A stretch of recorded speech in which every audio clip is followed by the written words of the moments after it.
नमस्कार दोस्तों, एजुकेशन 24 में आपका स्वागत है। दोस्तों आज का वीडियो बहुत ही खास होने वाला है क्योंकि आज के इस वीडियो में आपको बीए फर्स्ट ईयर के फर्स्ट सेमेस्टर में आपका सब्जेक्ट है पॉलिटिकल साइंस यानी कि राजनीति विज्ञान। उसके अंदर कौन कौन से क्वेश्चन आने वाले हैं, इस वीडियो के अंदर मैं आपको आने वाले क्वेश्चन के बारे में बताऊंगा। तो आप इस वीडियो को पूरा अंत तक जरूर दिखेगा क्योंकि इस वीडियो से आपको बहुत कुछ सीखने को मिलेगा जो कि बीए एग्जाम में काम करेगा। तो आइए देर न करते हुए वीडियो को शुरू करते हैं। और बीए फर्स्ट ईयर के फर्स्ट सेमेस्टर में आपका सब्जेक्ट है पॉलिटिकल साइंस यानी कि राजनीति विज्ञान। उसके अंदर जो भी क्वेश्चन आने वाले हैं उन आने वाले क्वेश्चन के बारे में जानते हैं। दोस्तों आगे बढ़ने से पहले मैं आपको एक बात बता दूं कि इस वीडियो के अंदर मैं आपको लघु उत्तरीय प्रश्न, दीर्घ उत्तरीय प्रश्न दोनों तरह के प्रश्नों के बारे में बताऊंगा। तो आप इस वीडियो को स्किप किए बिना पूरा देखिएगा ताकि आपको दोनों तरह के प्रश्नों के बारे में पता चल सके।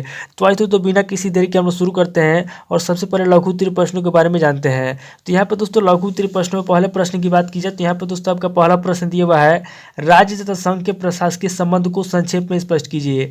पहला क्वेश्चन कह रहा है कि जो राज्य है और जो संघ है, राज्य तथा संघ के जो प्रशासकीय संबंध है, पहले क्वेश्चन के अंदर आपको राज्य तथा संघ के प्रशासकीय संबंध को क्या करना है, संक्षेप में स्पष्ट करना है। अब दोस्तों अगले क्वेश्चन की बात की जाए तो यहाँ पर दोस्तों आपका दूसरा क्वेश्चन दिया हुआ है, मुख्य निर्वाचन आयुक्त की नियुक्ति तथा कार्यों को स्पष्ट कीजिए। दूसरा क्वेश्चन कह रहा है जो मुख्य निर्वाचन आयुक्त है, मुख्य निर्वाचन आयुक्त की नियुक्ति कैसे होती है और मुख्य निर्वाचन आयुक्त के कार्य क्या है। दूसरे क्वेश्चन के अंदर आपको मुख्य निर्वाचन आयुक्त की नियुक्ति के बारे में बताना है और उसके कार्यों को स्पष्ट करना है। अब दोस्तों अगले क्वेश्चन की बात की जाए तो यहाँ पर दोस्तों आपका तीसरा क्वेश्चन दिया हुआ है, दीवानी न्यायालय पर संक्षिप्त टिप्पणी लिखिए। यहाँ पर दोस्तों तीसरा क्वेश्चन कह रहा है जो दीवानी न्यायालय होता है, तीसरे क्वेश्चन के अंदर आपको दीवानी न्यायालय पर संक्षिप्त टिप्पणी लिखना है। अब दोस्तों अगले क्वेश्चन की बात की जाए तो यहाँ पर दोस्तों आपका चौथा क्वेश्चन दिया हुआ है, भारत के सर्वोच्च न्यायालय के महत्व एवं उपयोगिता का विश्लेषण कीजिए। चौथा क्वेश्चन कह रहा है कि भारत के सर्वोच्च न्यायालय के जो महत्व है, चौथे क्वेश्चन के अंदर आपको भारत के सर्वोच्च न्यायालय के महत्व के बारे में बताना है और उसकी उपयोगिता का विश्लेषण करना है। अब दोस्तों अगले क्वेश्चन की बात की जाए तो यहाँ पर दोस्तों आपका पांचवा क्वेश्चन दिया हुआ है, विधानसभा और विधान परिषद में संबंध बताइए।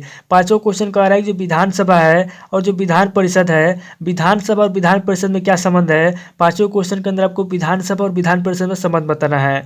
अब दोस्तों अगले क्वेश्चन की बात की तो यहाँ पर दोस्तों आपका छठा क्वेश्चन दिया हुआ है, मुख्यमंत्री की शक्तियों एवं कार्यों को वर्णन कीजिए। छठा क्वेश्चन कह रहा है जो मुख्यमंत्री है, यहाँ पे आपको छठे क्वेश्चन के अंदर मुख्यमंत्री की शक्तियों के बारे में बताना है और मुख्यमंत्री के कार्यों का वर्णन करना है। अब दोस्तों अगले क्वेश्चन की बात की तो यहाँ पर दोस्तों आपका सातवां क्वेश्चन दिया हुआ है, राज्यपाल और मंत्री परिषद के संबंधों को उल्लेख कीजिए। सातवां क्वेश्चन कह रहा है जो राज्यपाल होता है और जो मंत्री परिषद होता है, राज्यपाल और मंत्री परिषद के बीच क्या संबंध होता है। यहाँ पर सातवें क्वेश्चन के अंदर आपको राज्यपाल और मंत्री परिषद के संबंधों का उल्लेख करना है।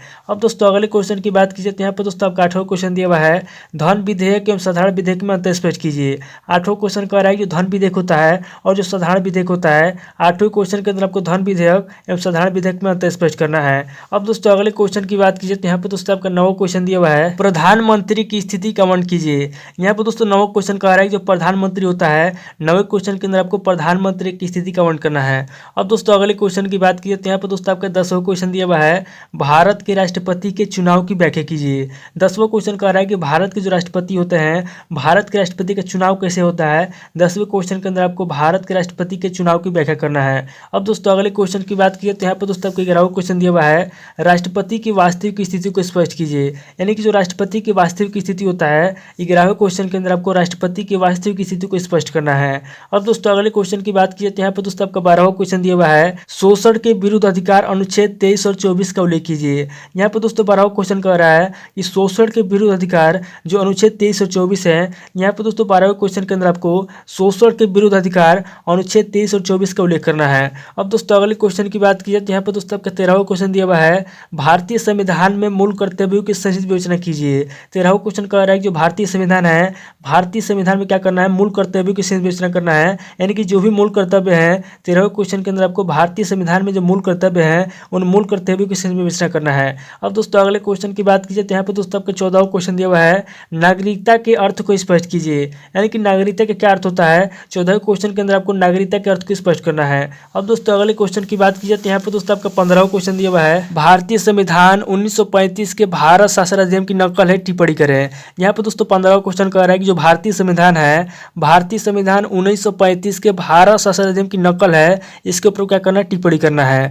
अब दोस्तों अगले क्वेश्चन की बात कीजिए तो यहाँ पर दोस्तों आपका 16वां क्वेश्चन दिया हुआ है, भारतीय राष्ट्रीय कांग्रेस के उद्देश्य बताइए। 16वां क्वेश्चन कह रहा है कि जो भारतीय राष्ट्रीय कांग्रेस है, भारतीय राष्ट्रीय कांग्रेस के क्या उद्देश्य हैं। 16वें क्वेश्चन के अंदर आपको भारतीय राष्ट्रीय कांग्रेस के उद्देश्य बताना है। अब दोस्तों 17वें क्वेश्चन की बात कीजिए तो यहाँ पर दोस्तों आपका 17वां क्वेश्चन दिया हुआ है, मानव द्वारा प्रतिपादित दंड सिद्धांत का विश्लेषण कीजिए। 17वां क्वेश्चन क्वेश्चन कह रहा है कि जो मनु है, मनु द्वारा प्रतिपादित जो दंड सिद्धांत है, यहाँ पर 17वें क्वेश्चन के अंदर आपको मनु द्वारा प्रतिपादित दंड सिद्धांत का विश्लेषण करना है। अब दोस्तों अगले क्वेश्चन की बात की तो यहाँ पर दोस्तों आपका 18वां क्वेश्चन दिया हुआ है, प्राचीन भारतीय चिंतन की प्रमुख विशेषताएं बताइए। यानी जो प्राचीन भारतीय चिंतन है, यहाँ पर दोस्तों आपको प्राचीन भारतीय चिंतन की जो प्रमुख विशेषता है, 18वें क्वेश्चन के अंदर आपको प्राचीन भारतीय चिंतन की प्रमुख विशेषताएं बताना है। ये जो टोटल आपके 18 क्वेश्चन होंगे जो कि आपके लघु उत्तरीय प्रश्न पूछे जाएंगे।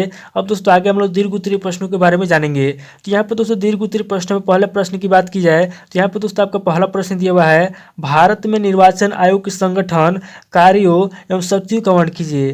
पहला क्वेश्चन कह रहा है कि भारत में जो निर्वाचन आयोग के संगठन है, यहाँ पर दोस्तों पहले क्वेश्चन के अंदर आपको भारत में निर्वाचन आयोग के संगठन के बारे में बताना है, उसके कार्यों के बारे में बताना है और उसके शक्तियों का वर्णन करना है। अब दोस्तों अगले क्वेश्चन की बात की जाए तो यहाँ पर दोस्तों आपका दूसरा क्वेश्चन दिया हुआ है, न्याय पंचायत के गठन एवं क्षेत्राधिकार का वर्णन कीजिए। दूसरा क्वेश्चन कह रहा है कि जो न्याय पंचायत है, यहाँ पर दोस्तों आपको न्याय पंचायत के गठन के बारे में बताना है कि न्याय पंचायत का गठन कैसे होता है। उसके बाद आगे आपको बताना है कि न्याय पंचायत के क्षेत्राधिकार क्या है। अब दोस्तों अगले क्वेश्चन की बात की जाए तो यहाँ पर दोस्तों आपका तीसरा क्वेश्चन दिया हुआ है, राज्यों में न्याय व्यवस्था का वर्णन कीजिए।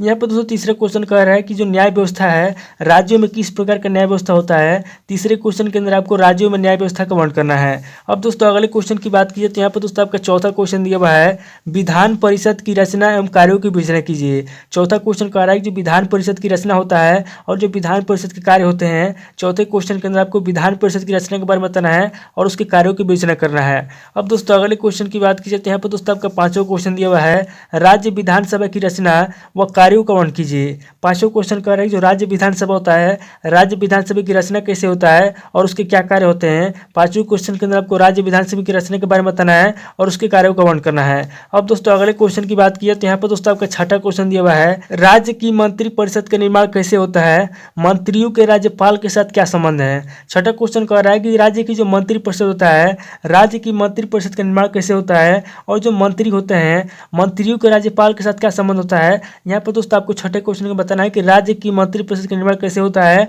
और मंत्रियों के राज्यपाल के साथ क्या संबंध होता है। अब दोस्तों अगले क्वेश्चन की बात कीजिए तो यहाँ पर दोस्तों आपका सातवां क्वेश्चन दिया हुआ है, भारतीय संसद के विधि निर्माण प्रक्रिया का वर्णन कीजिए।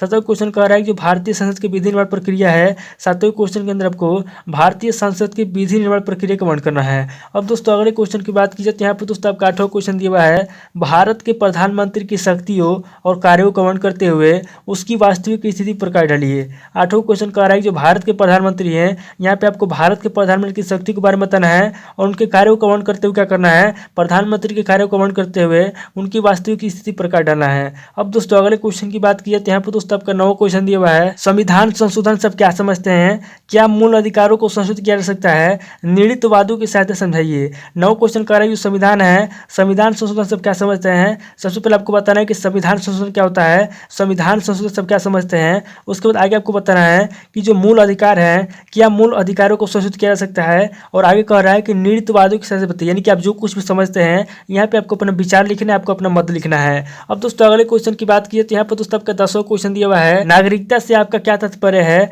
नागरिकता कैसे प्राप्त होती है और किस प्रकार विलुप्त होती है। 10वां क्वेश्चन कह रहा है कि नागरिकता क्या होता है, नागरिकता से आपका क्या तात्पर्य है, यानी कि नागरिकता से आप क्या समझते हैं कि नागरिकता क्या होता है। उसके बाद आगे कह रहा है कि नागरिकता कैसे प्राप्त होती है, यानी कि अगर आपको नागरिकता लेना है तो नागरिकता कैसे प्राप्त होती है और किस प्रकार विलुप्त होती है। इसके बारे में आपको बताना है कि नागरिकता कैसे प्राप्त होती है और किस प्रकार विलुप्त होती है और नागरिकता क्या होता है। ये दोस्तों टोटल आपके 10 क्वेश्चन होंगे जो कि आपके दीर्घ उत्तरीय प्रश्न पूछे जाएंगे। दोस्तों इस वीडियो के अंदर मैंने आपको लघु उत्तरीय प्रश्न, दीर्घ उत्तरीय प्रश्न दोनों तरह के प्रश्नों के बारे में बता दिया। आप इन दोनों तरह के प्रश्नों को नोट कर लीजिए और किसी किताब से सीरीज से मिलाकर के याद कर लीजिए। तो दोस्तों आज इस वीडियो को मैं पे स्किप करता हूँ, मिलता है आपसे नेक्स्ट वीडियो में। अगर आपको वीडियो अच्छा लगा तो वीडियो को लाइक कीजिए, शेयर कीजिए और कमेंट करके बताइए कि आपको नेक्स्ट वीडियो किस टॉपिक के ऊपर चाहिए। थैंक यू दोस्तों।